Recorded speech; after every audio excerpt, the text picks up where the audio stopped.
Landscape holds the key to culture.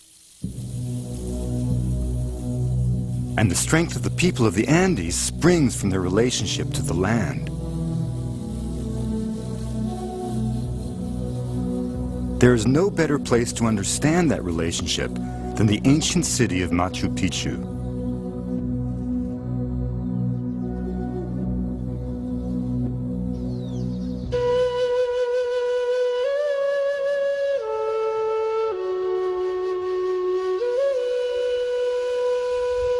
When Machu Picchu was discovered in 1911 by Hiram Bingham, it was famously described as a lost city.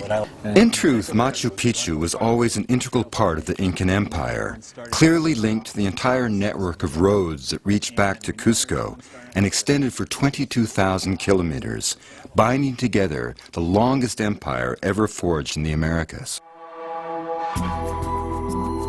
Built on a strategic spur high above the Urubamba River, it guarded the approaches to the Sacred Valley, while at the same time dominating the eastern lowlands, source of coca, medicinal plants, and shamanic inspiration. But this is just the beginning of the story of Machu Picchu. Some of these buildings are so well made, the foundations are so good in the carvings and so on that we're seeing, that it's clear that at least part of the population here, or part of the buildings at least, were used for the Inca nobility. We know that Machu Picchu was designed from the start with a single architectural plan, a plan itself conceived within the framework of Incan cosmology and rooted in ancient notions of sacred geography. Once you get those kind of concepts being built into your head, you come to a place and instead of looking just at the stones, the first thing I do is I look at what's around. And once you have that kind of mindset, frankly, it's not too hard to all of a sudden start to notice that there are these certain alignments taking place. When you climb some trail like this to Huayna Picchu, you begin to get a sense of what it was like to... Whoever designed Machu Picchu would have climbed every peak, built high survey platforms to observe by day and night the position of mountains and the movement of constellations. It's not just like this is sort of a mental Lego kind of game here, an intellectual game, because all of that has its practical consequences, because these are the deities that control the climate, fertility of land, livestock. So you get all of that in there, trade, growing of coca, you name it. Anything that's a vital part of Inca life is affected by these great mountain deities and sacred parts of the landscape.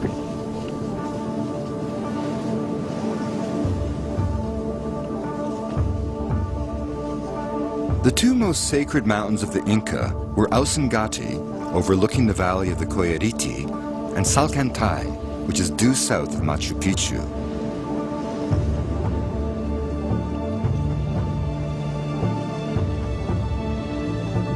The actual Apu of Machu Picchu is Huayna Picchu, the iconic Sugarloaf Peak which dominates the site. The sacred center of Machu Picchu is the Intihuatana, a curious carved stone that was called by Bingham the hitching post of the sun. Johann Reinhard was the first to notice that the Intihuatana echoed the shape of Huayna Picchu. Yeah, what drew my attention initially was this play of light on the Intihuatana, the stone, exactly replicating the play of light on the Huayna Picchu, the sacred peak that is due north. And the interesting thing here is that the alignment that continues on due south with this carved stone is in the direction of Salcantay, the major sacred peak of the entire region. Johann realized that Huayna Picchu, the Intihuatana, and Salcantay were configured in a perfect north-south alignment.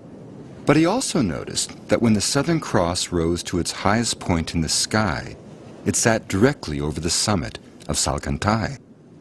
The Southern Cross, enveloped by the Milky Way, was one of the most important constellations to the Inca. And this revelation brought Johann right back to the Urubamba River, which to the Inca was the earthly equivalent of the Milky Way. Like a serpent, the Urubamba embraces Machu Picchu on its run to the Amazon.